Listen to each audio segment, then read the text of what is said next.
আসসালামু আলাইকুম ওয়া রাহমাতুল্লাহি ওয়া বারাকাতুহু। আজকে আপনাদের সম্মুখে ইসলামের চতুর্থ খলিফা শিরে খুদা আলী ইবনে আবি তালেব রাদিয়াল্লাহু তাআলা আনহুর জীবনী নিয়ে আলোচনা করব। আলী ইবনে আবি তালেব রাদিয়াল্লাহু তাআলা আনহু, তার নাম হলো আলী, লকব আসাদুল্লাহ, হায়দার ও মুরতাজা, কুনিয়াত আবুল হাসান ও আবু তুরব। পিতা আবু তালেব আব্দু মান্নাফ, মাতা ফাতেমা। পিতা মাতা উভয়ে কুরাইশ বংশের হাশিমি শাখার সন্তান। আলী রাদিয়াল্লাহু তাআলা আনহু রাসূলুল্লাহ সাল্লাল্লাহু আলাইহি ওয়াসাল্লাম এর আপন চাচাতো ভাই। রাসূলুল্লাহ সাল্লাল্লাহু আলাইহি ওয়াসাল্লাম এর নবুয়ত প্রাপ্তির 10 বছর পূর্বে তিনি জন্মগ্রহণ করেন। আবু তালেব ছিলেন ছাপোষা মানুষ। চাচাকে একটু সাহায্য করার উদ্দেশ্যে রাসূলুল্লাহ সাল্লাল্লাহু আলাইহি ওয়াসাল্লাম আলী রাদিয়াল্লাহু তাআলা আনহুর দায়িত্ব নিজ কাঁধে তুলে নেন। এভাবে নবী করিম সাল্লাল্লাহু আলাইহি ওয়াসাল্লাম এর পরিবারের একজন সদস্য হিসেবে তিনি বেড়ে ওঠেন। রাসূল সাল্লাল্লাহু আলাইহি ওয়াসাল্লাম যখন নবুয়ত লাভ করেন, আলী রাদিয়াল্লাহু তাআলা আনহুর বয়স তখন 9 থেকে 11 বছরের মধ্যে। একদিন ঘরের মধ্যে দেখলেন রাসূল করিম সাল্লাল্লাহু আলাইহি ওয়াসাল্লাম ও উম্মুল মুমিনিন হযরত খাদিজা রাদিয়াল্লাহু তাআলা আনহা সিজদাবনত অবস্থায় রয়েছেন।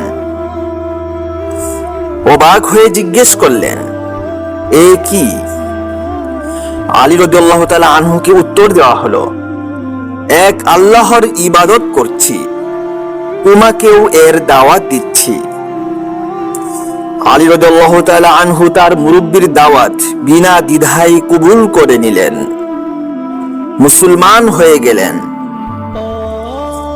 রাসূলুল্লাহ সাল্লাল্লাহু আলাইহি ওয়াসাল্লাম এর সাথে সর্বপ্রথম হযরত খাদিজাতুল কুবরা রাদিয়াল্লাহু তাআলা আনহা নামাজ আদায় করেন। এই ব্যাপারে কোনো মত পার্থক্য নেই।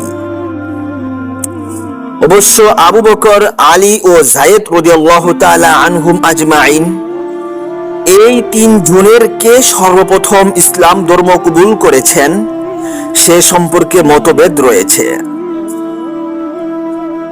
ইবনে আব্বাস ও সালমান ফারসি রাদিয়াল্লাহু তাআলা আনহুম আজমাইনদের বর্ণনা মতে উম্মুল মুমিনিন হযরত খাদিজাতুল কুবরা রাদিয়াল্লাহু তাআলা আনহার পর আলী রাদিয়াল্লাহু তাআলা আনহু সর্বপ্রথম ইসলাম ধর্ম কবুল করেছেন। তবে এ সম্পর্কে সবাই একমত যে মহিলাদের মধ্যে হযরত খাদিজা রাদিয়াল্লাহু তাআলা আনহা, বয়স্ক আজাদ পুরুষদের মধ্যে আবু বকর রাদিয়াল্লাহু তাআলা আনহু, দাসদের মধ্যে যায়েদ বিন হারিসা ও কিশোরদের মধ্যে আলী রাদিয়াল্লাহু তাআলা আনহু সর্বপ্রথম ইসলাম ধর্ম কবুল করেন।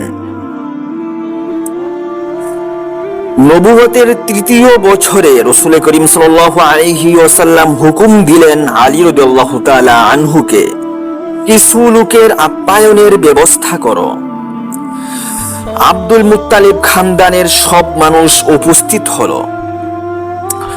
আহার পর্ব শেষ হলে রাসূল সাল্লাল্লাহু আলাইহি ওয়াসাল্লাম তাদেরকে সম্বোধন করে বললেন, আমি এমন এক জিনিস নিয়ে এসেছি যা দিন ও দুনিয়া উভয়ের জন্য কল্যাণকর। আপনাদের মধ্যে কে আমার সঙ্গী হবে? সকলেই নীরব। হঠাৎ আলী রাদিয়াল্লাহু তাআলা আনহু বলে উঠলেন, যদিও আমি অল্প বয়স্ক, চোখের রোগে আক্রান্ত, দুর্বল দেহ, আমি আপনাকে অবশ্যই সাহায্য করব। হিজরাতের সময় হলো। অধিকাংশ মুসলমান মক্কা ছেড়ে মদিনায় চলে গেছেন। রাসূল করিম সাল্লাল্লাহু আলাইহি ওয়াসাল্লাম আল্লাহ তাআলার হুকুমের অপেক্ষায় আছেন। এদিকে মক্কার ইসলাম বিরোধী শক্তি সিদ্ধান্ত নিয়েছে রাসূল করিম সাল্লাল্লাহু আলাইহি ওয়াসাল্লামকে দুনিয়া থেকে চিরতরে সরিয়ে দেওয়ার।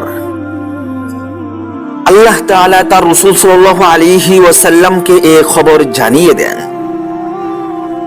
তিনি মদিনায় হিজরতের অনুমতি লাভ করেন। কাফেরদের সন্দেহ না হয় এজন্য আলী রাদিয়াল্লাহু তাআলা আনহুকে রাসূলুল্লাহ সাল্লাল্লাহু আলাইহি ওয়াসাল্লাম নিজের বিছানায় ঘুমানোর নির্দেশ দেন এবং সিদ্দিক আকবর রাদিয়াল্লাহু তাআলা আনহুকে সঙ্গে করে রাতের অন্ধকারে মদিনায় রওনা হয়ে যান। আলী রাদিয়াল্লাহু তাআলা আনহু রাসূল করিম সাল্লাল্লাহু আলাইহি ওয়াসাল্লাম এর চাদর মুড়ি দিয়ে নিশ্চিন্ত মনে অত্যন্ত আনন্দ সহকারে ঘুমালেন। তিনি জানতেন এই অবস্থায় তার জীবন চলে যেতে পারে, কিন্তু তার প্রত্যয় ছিল এভাবে জীবন গেলে তার চেয়ে বড় সৌভাগ্য আর কিছু হবে না।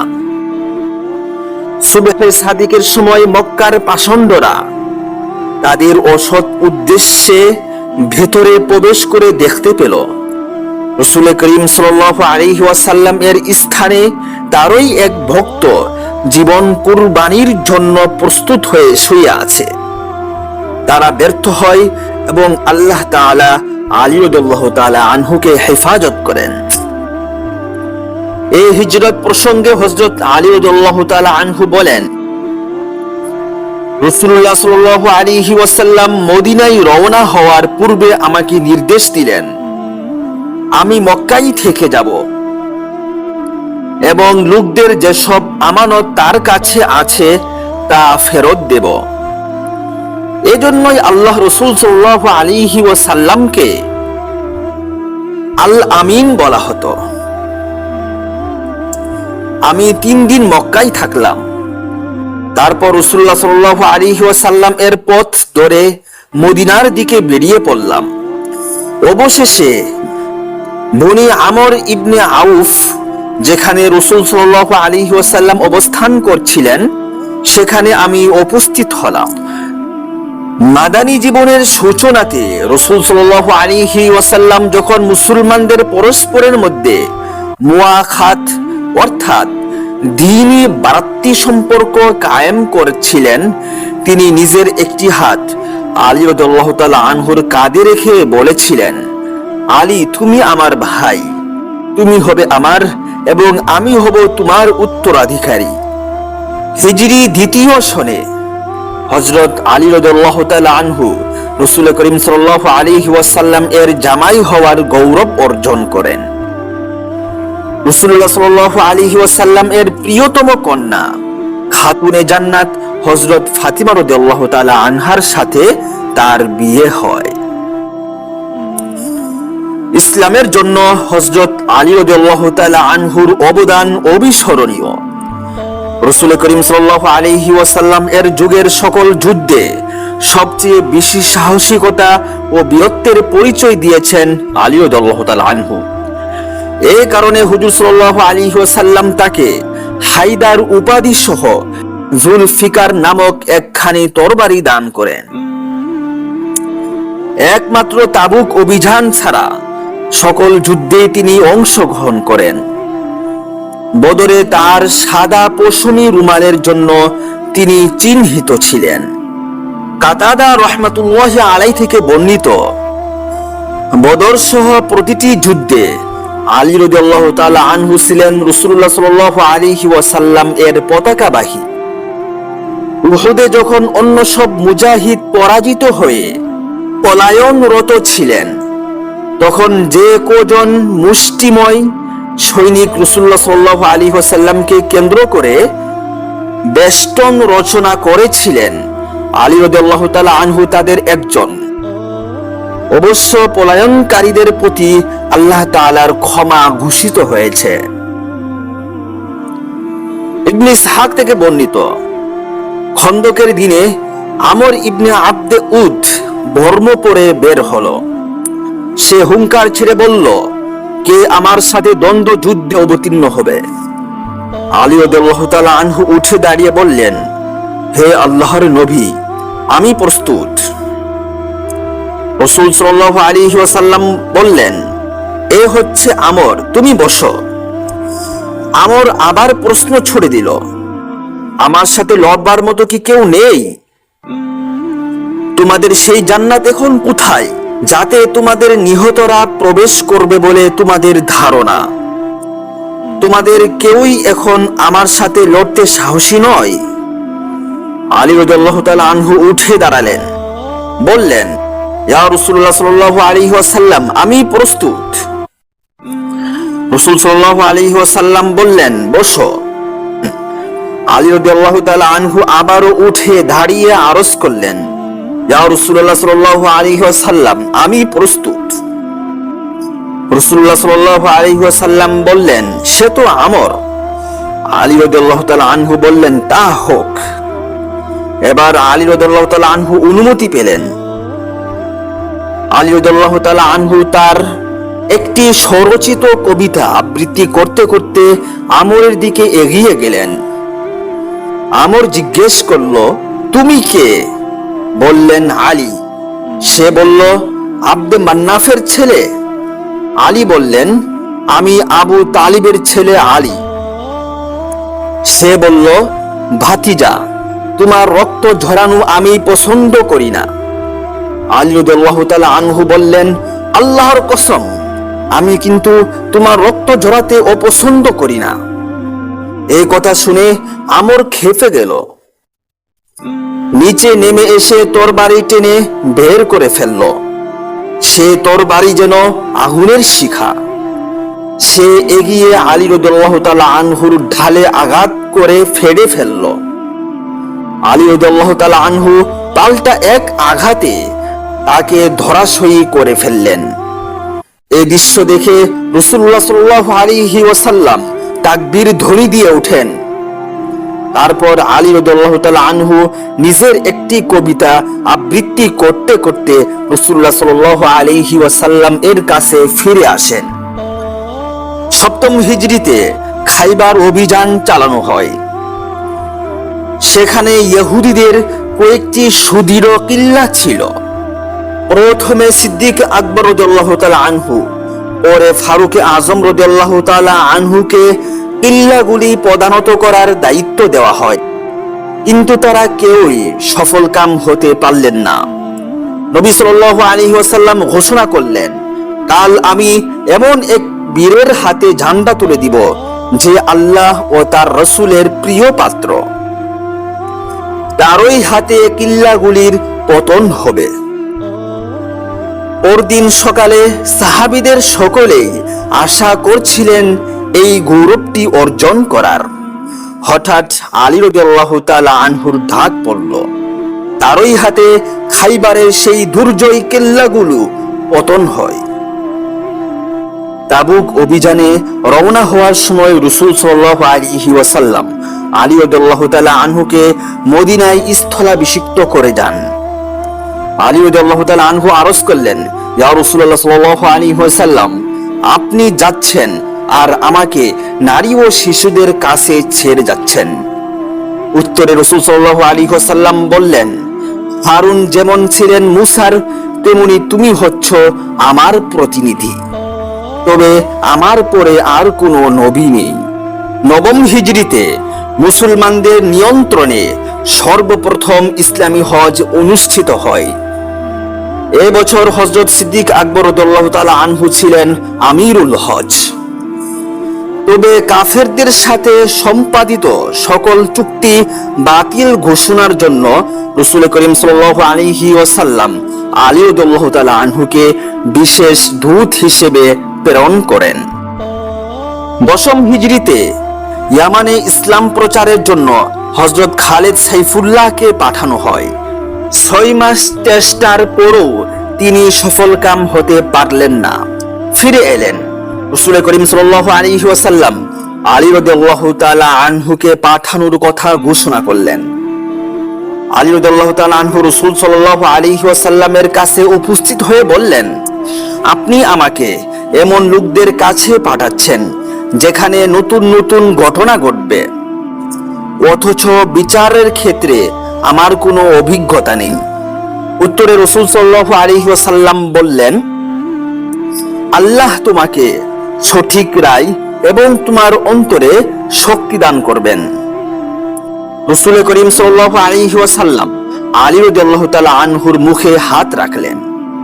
আলী রাদিয়াল্লাহু তাআলা আনহু বলেন, অতঃপর আমি কখনো কোনো বিচারে দ্বিধাগ্রস্ত হইনি। যাওয়ার আগে রাসূল সাল্লাল্লাহু আলাইহি ওয়াসাল্লাম নিজ হাতে আলী রাদিয়াল্লাহু তাআলা আনহুর মাথায় পাগড়ি পরিয়ে দোয়া করেন। আলী রাদিয়াল্লাহু তাআলা আনহু ইয়েমেনে পৌঁছে তাবলীগ শুরু করেন। অল্প কিছুদিনের মধ্যে সকল ইয়ামানবাসী ইসলামের প্রতি আকৃষ্ট হয় এবং হামাদান গোত্রের সকলেই মুসলমান হয়ে যায়। রাসূল সাল্লাল্লাহু আলাইহি ওয়াসাল্লাম আলী রাদিয়াল্লাহু তাআলা আনহুকে দেখার জন্য উৎকণ্ঠিত হয়ে পড়েন। তিনি দোয়া করেন, হে আল্লাহ, আলীকে না দেখে যেন আমার মৃত্যু না হয়। হযরত আলী রাদিয়াল্লাহু তাআলা আনহু বিদায় হজের সময় ইয়ামান থেকে হাজির হয়ে যান। রাসূলুল্লাহ সাল্লাল্লাহু আলাইহি ওয়াসাল্লাম এর ওফাতের পর তার নিকট আত্মীয়রাই কাফন দাফনের দায়িত্ব পালন করেন। হযরত আলী রাদিয়াল্লাহু তাআলা আনহু এর গোসল দেওয়ার সৌভাগ্য অর্জন হয়। মুহাজির ও আনসাররা তখন দরজার বাইরে অপেক্ষা করছিলেন। হযরত আবু বকর রাদিয়াল্লাহু তাআলা আনহু, হযরত উমর ও হযরত উসমান রাদিয়াল্লাহু তাআলা আনহুম আজমাইনদের খিলাফত মেনে নিয়ে তাদের হাতে বায়াত হন এবং তাদের যুগের সকল গুরুত্বপূর্ণ সিদ্ধান্তে শরীক থাকেন। অত্যন্ত নাজুক পরিস্থিতিতেও হযরত উসমান রাদিয়াল্লাহু তাআলা আনহুকে পরামর্শ দিয়েছেন। যেভাবে আবু বকর রাদিয়াল্লাহু তাআলা আনহুকে সিদ্দিক, উমর রাদিয়াল্লাহু তাআলা আনহুকে ফারুক এবং উসমান রাদিয়াল্লাহু তাআলা আনহুকে গনি বলা হয়, তেমনি ভাবে আলী রাদিয়াল্লাহু তাআলা আনহুকেও মুরতাজা বলা হয়। হযরত আবু বকর ও উমরের যুগে তিনি মন্ত্রী ও উপদেষ্টার ভূমিকা পালন করেন। হযরত উসমান রাদিয়াল্লাহু তাআলা আনহুও সবসময় তার সাথে পরামর্শ করতেন। বিদ্রোহীদের দ্বারা হযরত উসমান রাদিয়াল্লাহু তাআলা আনহু ঘেরাও হলে তার নিরাপত্তার ব্যাপারে হযরত আলী রাদিয়াল্লাহু তাআলা আনহুই সবচেয়ে বেশি ভূমিকা পালন করেন। সেই ঘেরাও অবস্থায় হযরত উসমানের বাড়ির নিরাপত্তার জন্য তিনি তার দুই পুত্র হাসান ও হুসাইন রাদিয়াল্লাহু তাআলা আনহুকে নিয়োগ করেন। হযরত উসমান রাদিয়াল্লাহু তাআলা আনহুর শাহাদাতের পর বিদ্রোহীরা হযরত তালহা, জুবাইর ও আলী রাদিয়াল্লাহু তাআলা আনহুম আজমাইনদেরকে খিলাফতের দায়িত্ব গ্রহণের জন্য চাপ দেয়। প্রত্যেকেই অত্যন্ত দৃঢ়ভাবে অস্বীকৃতি জানান। বিভিন্ন বর্ণনার মাধ্যমে জানা যায় হযরত আলী রাদিয়াল্লাহু তাআলা আনহু বারবার এই প্রস্তাব প্রত্যাখ্যান করতে থাকেন। অবশেষে মদিনাবাসীরা হযরত আলী রাদিয়াল্লাহু তাআলা আনহুর কাছে গিয়ে বলেন, খিলাফতের এই পদ এইভাবে শূন্য থাকতে পারে না। বর্তমানে এই পদের জন্য আপনার চেয়ে অধিক উপযুক্ত ব্যক্তি আর কেউ নেই। আপনি এর হকদার। মানুষের পীড়াপিড়িতে শেষ পর্যন্ত তিনি খিলাফতের দায়িত্ব গ্রহণে সম্মত হন। তবে শর্ত আরোপ করেন যে আমার বায়াত গোপনে হতে পারবে না। এজন্য সর্বশ্রেণীর মুসলমানদের সম্মতির প্রয়োজন। মসজিদে নববীতে সাধারণ সভা হলো। মাত্র 16 অথবা 17 জন সাহাবা ছাড়া সকল মুহাজির ও আনসার সাহাবী আলী রাদিয়াল্লাহু তাআলা আনহুর হাতে বায়াত হন। অত্যন্ত জটিল এক পরিস্থিতির মধ্যে হযরত আলী রাদিয়াল্লাহু তাআলা আনহুর খিলাফতের সূচনা হয়। খলিফা হওয়ার পর তার প্রথম কাজ ছিল হযরত উসমান রাদিয়াল্লাহু তাআলা আনহুর হত্যাকারীদের শাস্তি বিধান করা। কিন্তু কাজটি এত সহজ ছিল না। এক নম্বর কারণ হলো হত্যাকারীদের কেউ চিনতে পারেনি।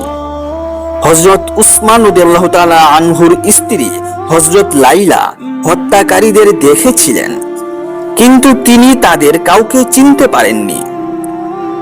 মুহাম্মদ বিন আবু বকর হত্যার উদ্দেশ্যে গিয়েছিলেন, কিন্তু হযরত উসমান রাদিয়াল্লাহু তাআলা আনহুর এক ক্ষুব্ধ উক্তির মুখে তিনি পিছটান হন। মুহাম্মদ বিন আবু বকরও হত্যাকারীদের চিনতে পারেননি।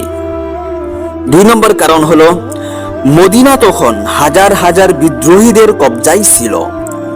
তারা হযরত আলী রাদিয়াল্লাহু তাআলা আনহুর সেনাবাহিনীর মধ্যে ঢুকে পড়েছিল। কিন্তু তার এই অসহায় অবস্থা তৎকালীন অনেক মুসলমানই উপলব্ধি করতে পারেননি। তারা হযরত আলী রাদিয়াল্লাহু তাআলা আনহুর নিকট তাৎক্ষণিক হযরত উসমান রাদিয়াল্লাহু তাআলা আনহুর কিসাস দাবি করেন। এই দাবি উত্থাপনকারীদের মধ্যে উম্মুল মুমিনিন হযরত আয়েশা রাদিয়াল্লাহু তাআলা আনহা সহ তালহা ও জুবাইর রাদিয়াল্লাহু তাআলা আনহুম আজমাইনদের মতো বিশিষ্ট সাহাবীরাও ছিলেন। তারা হযরত আয়েশা রাদিয়াল্লাহু তাআলা আনহার নেতৃত্বে সেনাবাহিনী সহ মক্কা থেকে বসরার দিকে যাত্রা করেন। সেখানে তাদের সমর্থকদের সংখ্যা ছিল বেশি। আলী রাদিয়াল্লাহু তাআলা আনহু তার বাহিনী সহ সেখানে পৌঁছেন। বসরার উপকণ্ঠে বিরোধী দুই বাহিনী মুখোমুখি হয়। হযরত আয়েশা রাদিয়াল্লাহু তাআলা আনহা আলী রাদিয়াল্লাহু তাআলা আনহুর কাছে তার দাবি পেশ করেন। আলী রাদিয়াল্লাহু তাআলা আনহু তার সমস্যা সমূহ তুলে ধরেন। যেহেতু উভয় পক্ষই ছিল সততা ও নিষ্ঠা, তাই নিষ্পত্তি হয়ে যায়। হযরত তালহা ও জুবাইর রাদিয়াল্লাহু তাআলা আনহু ফিরে চললেন। আয়েশা রাদিয়াল্লাহু তাআলা আনহাও ফেরার প্রস্তুতি শুরু করলেন। কিন্তু হাঙ্গামা ও অশান্তি সৃষ্টিকারীরা উভয় বাহিনীতেই ছিল, তাই আপোষ মীমাংসায় তারা ভীত হয়ে পড়ে। তারা সুপরিকল্পিতভাবে রাতের অন্ধকারে এক পক্ষ অন্য পক্ষের শিবিরে হামলা চালিয়ে দেয়। ফল এই দ্বারাই উভয় পক্ষের মনে এই ধারণা জন্মালো যে আপোষ মীমাংসার নামে তাদেরকে ধোঁকা দেওয়া হয়েছে। তাই পরস্পরের মধ্যে পরিপূর্ণভাবে যুদ্ধ শুরু হয়ে যায়। আলী রাদিয়াল্লাহু তাআলা আনহু জয় হয়। তিনি বিষয়টি হযরত আয়েশা রাদিয়াল্লাহু তাআলা আনহাকে বোঝাতে সক্ষম হন। আয়েশা রাদিয়াল্লাহু তাআলা আনহা বসরা থেকে মদিনায় ফিরে যান। যুদ্ধের সময় আয়েশা রাদিয়াল্লাহু তাআলা আনহা উটের উপর সওয়ার ছিলেন। ইতিহাসে তাই এই যুদ্ধের নাম রাখা হয়েছে উটের যুদ্ধ। হিজরির 36 সনে জুমাদিউস সানি মাসে এই যুদ্ধ সংঘটিত হয়। হযরত আলী রাদিয়াল্লাহু তাআলা আনহু 15 দিন বসরায় অবস্থানের পর কুফায় চলে যান। রাজধানী মদিনা থেকে কুফায় স্থানান্তরিত হয়। হযরত আয়েশা রাদিয়াল্লাহু তাআলা আনহার সাথে তো একটা আপোষ রফায় আসা গেল, কিন্তু সিরিয়ার গভর্নর মুআবিয়া রাদিয়াল্লাহু তাআলা আনহুর সাথে কোনো মীমাংসায় পৌঁছা গেল না। হযরত আলী রাদিয়াল্লাহু তাআলা আনহু তাকে সিরিয়ার গভর্নর পদ থেকে বরখাস্ত করেন। হযরত মুআবিয়া রাদিয়াল্লাহু তাআলা আনহু ডেকে বসলেন। আলী রাদিয়াল্লাহু তাআলা আনহুর নির্দেশ মানতে অস্বীকার করলেন। তার বক্তব্যের মূল কথা ছিল উসমান রাদিয়াল্লাহু তাআলা আনহুর হত্যার কিসাস না হওয়া পর্যন্ত তিনি আলী রাদিয়াল্লাহু তাআলা আনহুকে খলিফা বলে মানবেন না। হিজরি 37 সনের সফর মাসে সিফিন নাম স্থানে হযরত আলী রাদিয়াল্লাহু তাআলা আনহু ও হযরত মুআবিয়া রাদিয়াল্লাহু তাআলা আনহুর বাহিনীর মধ্যে এক সংঘর্ষ ঘটে যায়। এই সংঘর্ষ ছিল উটের যুদ্ধ থেকেও ভয়াবহ। উভয় পক্ষে মোট 90,000 মুসলমান শাহাদাত বরণ করেন। সিফিনের সর্বশেষ সংঘর্ষে, যাকে লাইলাতুল হার বলা হয়, হযরত আলী রাদিয়াল্লাহু তাআলা আনহু জয় হতে চলেছিল। হযরত মুআবিয়া রাদিয়াল্লাহু তাআলা আনহু পরাজয়ের ভাব বুঝতে পেরে পবিত্র কুরআনের মাধ্যমে মীমাংসার আহ্বান জানালেন। তার সৈন্যরা বর্ষার মাথায় কুরআন ঝুলিয়ে উঁচু করে ধরে বলতে থাকে, এই কুরআন আমাদের এ দ্বন্দ্বের ফয়সালা করবে। যুদ্ধবিরতি ঘোষণা হলো। হযরত আলী রাদিয়াল্লাহু তাআলা আনহুর পক্ষে আবু মুসা আশআরী রাদিয়াল্লাহু তাআলা আনহু এবং হযরত মুআবিয়া রাদিয়াল্লাহু তাআলা আনহুর পক্ষে হযরত আমর ইবনুল আস হাকাম বা সালিস নিযুক্ত হলেন। সিদ্ধান্ত হলো এই দুই জনের সম্মিলিত ফয়সালা বিরোধী দুই পক্ষই মেনে নিবেন। দুমাতুল জান্দাল নামক স্থানে মুসলমানদের বড় আকারে এক সম্মেলন হয়। কিন্তু সব ঐতিহাসিক তথ্য বিশ্লেষণ করলে যে সিদ্ধান্তটি পাওয়া যায় তা হলো হযরত আমর ইবনুল আস রাদিয়াল্লাহু তাআলা আনহু হযরত আবু মুসা আশআরী রাদিয়াল্লাহু তাআলা আনহুর সাথে যে সিদ্ধান্তে উপনীত হয়েছিলেন, শেষ মুহূর্তে তা থেকে সরে আসায় এ সালিসি বুট শান্তি স্থাপনে ব্যর্থ হয়। দুমাতুল জান্দাল থেকে হতাশ হয়ে মুসলমানরা ফিরে গেল। অতঃপর আলী রাদিয়াল্লাহু তাআলা আনহু ও মুআবিয়া রাদিয়াল্লাহু তাআলা আনহু অনর্থক রক্তপাত বন্ধ করার লক্ষ্যে সন্ধি করলেন। এদিন থেকে মূলত মুসলিম খিলাফত দুই ভাগে ভাগ হয়ে যায়। এই সময় খারিজি নামে নতুন একটি দলের জন্ম হয়। প্রথমে তারা ছিল আলী রাদিয়াল্লাহু তাআলা আনহু এর সমর্থক, কিন্তু পরে তারা এ বিশ্বাস প্রচার করতে থাকে যে দ্বীনের ব্যাপারে কোনো মানুষকে হাকাম বা সালিস নিযুক্ত করা কুফরি কাজ। আলী রাদিয়াল্লাহু তাআলা আনহু আবু মুসা আশআরী রাদিয়াল্লাহু তাআলা আনহুকে হাকাম মেনে নিয়ে কুরআনের খেলাফ কাজ করেছেন। সুতরাং হযরত আলী রাদিয়াল্লাহু তাআলা আনহু তার আনুগত্য দাবি করার বৈধতা হারিয়ে ফেলেছেন। তারা হযরত আলী রাদিয়াল্লাহু তাআলা আনহু থেকে পৃথক হয়ে যায়। তারা ছিল অত্যন্ত চরমপন্থী। তাদের সাথে আলী রাদিয়াল্লাহু তাআলা আনহুর একটি যুদ্ধ হয় এবং তাতে বহু লোক হতাহত হয়। এই খারিজি সম্প্রদায়ের তিন ব্যক্তি আব্দুর রহমান মুসলিম, আল বারাক ইবনে আব্দুল্লাহ ও আমের ইবনে বকর আত-তামিমি নাহরাওয়ানের যুদ্ধের পর এক গোপন বৈঠকে মিলিত হয়। দীর্ঘ আলোচনার পর তারা এই সিদ্ধান্তে উপনীত হয় যে মুসলিম উম্মার অন্তর কলহের জন্য দায়ী মূলত আলী রাদিয়াল্লাহু তাআলা আনহু, মুআবিয়া রাদিয়াল্লাহু তাআলা আনহু ও আমর ইবনুল আস রাদিয়াল্লাহু তাআলা আনহু। সুতরাং এই তিন ব্যক্তিকে দুনিয়া থেকে সরিয়ে দিতে হবে। সিদ্ধান্ত মোতাবেক মুলজিম দায়িত্ব নিল আলী রাদিয়াল্লাহু তাআলা আনহুর এবং আল বারাক দায়িত্ব নিল মুআবিয়া রাদিয়াল্লাহু তাআলা আনহুর এবং আমর দায়িত্ব নিল আমর ইবনুল আস রাদিয়াল্লাহু তাআলা আনহুম আজমাইনদেরকে হত্যা করার। তারা প্রতিজ্ঞাবদ্ধ হয়, মারবে নয়তো মরবে। 40 হিজরির 17 রমজান ফজরের নামাজের সময়টি এই কাজের জন্য নির্ধারিত হয়। অতঃপর ইবনে মুলজিম কুফা, আল বারাক দামেস্ক ও আমর মিশরে চলে যায়। 40 হিজরি সনের 16 রমজান শুক্রবার দিবাগত রাতে আত্মাইরা আপন আপন স্থানে উট পেতে থাকে। ফজরের সময় হযরত আলী রাদিয়াল্লাহু তাআলা আনহু তার অভ্যাস মতো আসসালাত আসসালাত বলে মানুষকে নামাজের জন্য ডাকতে ডাকতে যখন মসজিদের দিকে যাচ্ছিলেন, ইবনে মুলজিম শানিত তরবারি নিয়ে ঝাঁপিয়ে পড়ে তাকে আহত করে। আহত অবস্থায় আত্মাইকে ধরার নির্দেশ দিলেন, সন্তানদের ডেকে ওসিয়ত করলেন। হযরত আলী রাদিয়াল্লাহু তাআলা আনহু 4 বছর 9 মাস খিলাফত পরিচালনার পর 17 রমজান 40 হিজরি শনিবার কুফায় শাহাদাত বরণ করেন। আল্লাহ তাআলা তাকে জান্নাতুল ফিরদাউস নসিব করুন, আমিন।